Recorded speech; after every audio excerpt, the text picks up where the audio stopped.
2021년 봄 위례 신도시는 그야말로 뜨거웠습니다. 서울과 맞닿아 있으면서도 쾌적한 환경, 트램과 위례 신사선 등 대중교통 확충 계획, 그리고 대규모 상업지구 개발 소식까지. 곳곳에 크레인이 솟아 있었고 모델하우스마다 줄이 길게 늘어섰죠. 커뮤니티와 유튜브에서는 위례는 제2의 강남이 될 것, 지금 아니면 영영 못 산다는 말이 끊이지 않았습니다. 한 부동산 전문가는 방송에서 이렇게 말했습니다. 위례는 입주 5년 내에 20억 시대 갑니다. 확신합니다. 그 말은 많은 사람들의 마음에 불을 질렀죠. 누구나 하나쯤 위례의 아파트를 갖고 싶어 했고 정승우 씨 부부도 마찬가지였습니다.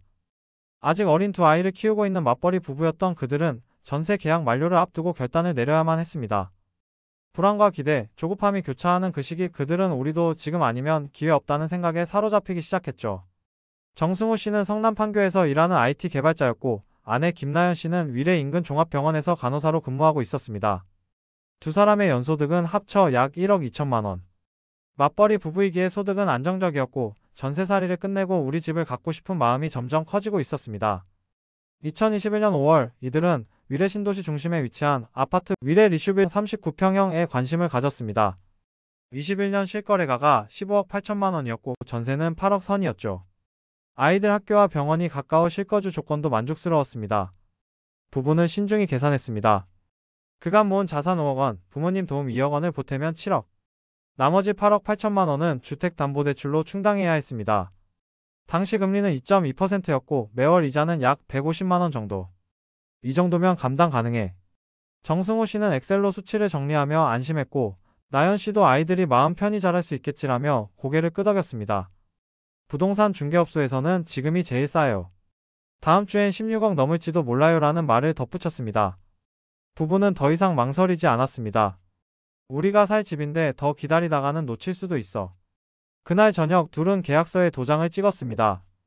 그 결정이 이후 삶을 얼마나 뒤흔들지 모른 채 말이죠. 계약 이후 몇 개월 동안 정승호 씨 부부는 큰 만족감을 느꼈습니다. 계약 직후 위례 리슈빌의 시세는 16억 3천만 원까지 올랐고 일부 매물은 17억의 호가가 나왔습니다. 승호 씨는 우리가 좋은 타이밍에 들어왔어 라고 말했고 나연 씨는 주변 동료들에게 우리 집이 이제 5천만 원 올랐대라며 웃음을 지었습니다. 하지만 그 분위기는 오래가지 않았습니다. 2022년 들어 시장은 조금씩 이상한 기류를 보였습니다. 미국 연준의 기준금리 인상이 시작됐고 한국은행도 금리를 연속적으로 올리기 시작했죠. 2021년 말 1%대였던 기준금리는 2022년 말 3.5%까지 올라갔고 주택담보대출 금리 역시 2% 초반에서 5% 중반까지 상승했습니다. 승우 씨의 대출 이자도 매월 150만 원에서 310만 원 수준까지 뛰었습니다. 이게 맞는 건가? 그는 매월 빠져나가는 고정 지출을 보며 고개를 저었습니다. 같은 시기 위례의 거래량은 급감했습니다. 2021년 1분기만 해도 매달 120건 이상이던 거래가 2022년 하반기에는 30건 이하로 떨어졌습니다.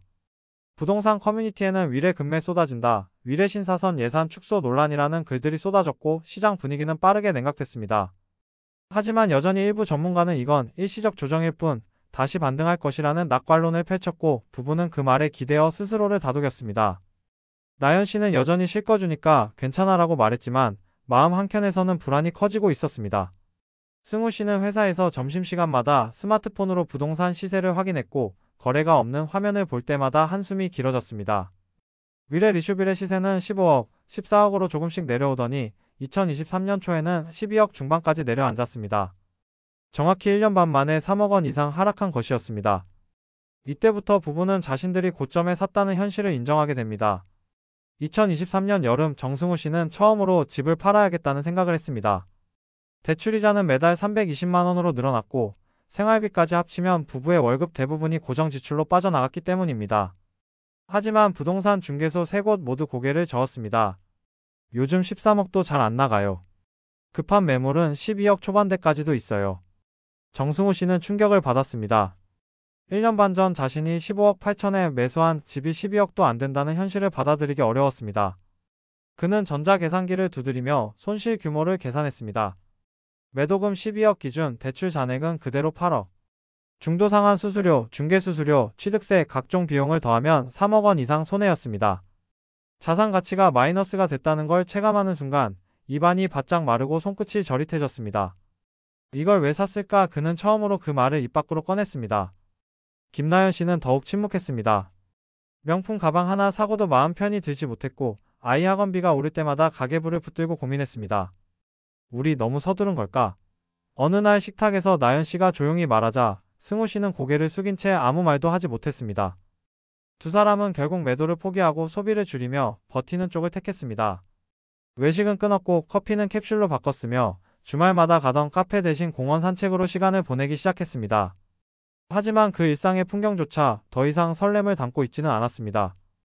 2021년 정점 당시 위례 신도시의 아파트 평균 매매가는 전용 105일 기준 14억에서 16억 원 사이에서 형성됐습니다. 위례 리슈빌, 위례 송파자이, 중흥 S클래스 같은 인기 단지는 호가가 17억까지 도달하기도 했죠. 하지만 2022년 하반기부터 금리 인상과 정책 불확실성, 글로벌 경기 침체 우려가 겹치면서 상황은 급변했습니다. KB부동산 리보온 기준 위례 신도시 아파트 평균 시세는 2021년 고점 대비 2023년 말 기준 약 25에서 30% 하락했습니다. 위례 리슈빌 전용 105인은 고점 15억 8천에서 2023년 말 12억 초반까지 떨어졌고 중흥 S클래스는 2022년 14억에서 12억으로 하락했습니다. 심지어 동일 단지 내에서도 거래가 없는 경우가 많아 매수 희망가보다 수억 원 낮은 급매물 위주로 거래가 이루어졌습니다. 거래량도 급감했습니다. 2021년 초만 해도 월 100건 이상이던 위례 전체 거래량은 2023년 상반기에는 한 자릿수로 떨어지기도 했습니다. 금리가 급등하자 대출 의존도가 높은 젊은 실수요자들이 이탈했고 갭 투자자들은 빠르게 매물을 내놓기 시작했습니다. 그 결과 위례는 수도권 내 대표적인 고점 낙폭 지역 중 하나로 꼽히게 되었죠. 특히 주목할 점은 하락세가 단순한 일시적 조정이 아니라는 점입니다. 단순히 시세가 빠진 게 아니라 수요가 빠진 것입니다. 서울 접근성이나 학군 등 기본적인 입지는 여전히 매력적이지만 고점 매입자들이 느끼는 심리적 충격은 회복보다 시간이 더 오래 걸릴 수 있습니다. 정승우, 김나연 부부처럼 실거주 목적이었지만 자산 손실을 감수해야 하는 상황에 처한 사례들이 늘어나고 있는 실정입니다. 위례 신도시는 초기 개발 단계에서부터 서울 대체 주거지라는 타이틀을 달고 출발했습니다. 그만큼 분양가도 높았고 땅값은 서울 강남권을 기준으로 책정됐습니다.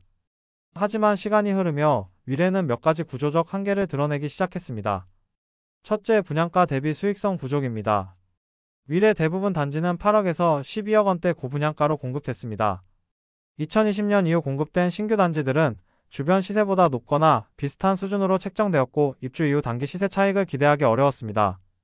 이는 투자 수요의 이탈로 이어졌고 전세 수요에 의존하던 갭 투자자들은 보유 부담을 견디지 못하고 급매로 돌아섰습니다. 둘째, 실수요층의 가격 부담입니다. 위례 전용 105일 기준 매매가는 한때 15억 원을 넘겼지만 소득 수준 대비 과도한 가격은 실수요자의 접근을 어렵게 만들었습니다. 2023년 이후 기준금리가 상승하면서 대출이자 부담이 증가했고 자금 여력이 부족한 젊은 실수요층이 빠져나가면서 수요 기반이 약화됐습니다. 특히 30, 40대 가구의 주택 구입 비율이 전국적으로 감소한 가운데 위례는 대표적인 고가 신도시로 꼽히며 진입 장벽이 더 높아졌죠. 셋째, 교통 호재의 지연 또는 불확실성입니다. 위례 신사선, 위례트램 복합환승센터 등은 위례 부동산 가치의 핵심 기대 요소였지만 착공 지연 및 예산 반영의 불확실성으로 인해 시장 신뢰도는 상당히 약화된 상태입니다. 2025년 현재 일부 노선은 재정사업으로 전환되었으나 실질 착공까지는 상당한 시간이 걸릴 것으로 예상돼 단기적인 가격 반등의 모멘텀이 되기엔 다소 부족하다는 평가도 나옵니다. 넷째, 서울 대체지로서의 경쟁력 약화입니다. GTX 노선 확대와 서울 시내 정비사업 증가로 인해 위례의 입지적 프리미엄은 상대적으로 약화되고 있습니다. 비슷한 가격이라면 서울 도심 재개발 단지로 눈을 돌리는 소비자들이 늘어나면서 위례는 더 이상 서울의 대안으로서 강력한 매력을 가지지 못하고 있죠. 이 모든 구조적 요인들은 단기 반등보다는 장기 조정 국면이 지속될 수 있음을 시사합니다. 정승우, 김나연 부부처럼 실거주를 위한 선택이라 하더라도 결과적으로 이 지역의 가격 흐름에 영향을 받지 않을 수 없는 구조인 것이죠. 2025년 7월 위례 신도시 부동산 시장엔 미묘한 기류가 돌고 있었습니다. 몇몇 단지에서 고가 매물이 거래됐다는 소식이 들려오며 회복세에 대한 기대가 조금씩 피어났죠. 정승우 씨는 최근 국토부 실거래가 앱을 들여다보다가 고개를 갸웃했습니다. 나연아, 리슈빌 39평형이 20억 넘게 거래됐대. 그 말에 김나연 씨도 놀라며 화면을 들여다봤습니다. 진짜야? 드디어 우리 집도 회복되는 거야? 하지만 잠시 후 두 사람 모두 침묵에 빠졌습니다. 그들이 사는 동가층의 매물은 여전히 15억 중반대에 머물러 있었기 때문이죠. 같은 평형이라도 4층은 13억에 거래됐더라고. 이건 그냥 회복이 아니라 변동 같아. 정승호 씨는 다시 스마트폰을 내려놓으며 한숨을 쉬었습니다. 나연 씨는 조심스럽게 말을 꺼냈습니다. 우리는 고점에 샀잖아. 그때 15억 8천이었지. 아무리 올라봤자 본전 아닌가? 부부는 시장의 회복이라는 단어에 쉽게 흔들리지 않았습니다. 실제로 위례 리슈빌 39평형의 최근 실거래가는 13억부터 20억까지 다양하게 분포돼 있었고, 이런 가격의 격차는 부부에게 또 다른 불안을 안겼습니다. 저층 향 안 좋은 동은 여전히 13억대에 팔리는데 그럼 우리 집은 대체 어디쯤인 걸까? 정승호 씨는 그렇게 중얼거리며 다시 엑셀 파일을 열었습니다. 대출 잔액과 금리, 재산세, 관리비까지 계산해보니 여전히 이 집은 그들에게 마이너스 자산으로 느껴졌습니다. 우리가 바라던 수익은 없겠지만 그래도 이 집은 우리 집이잖아.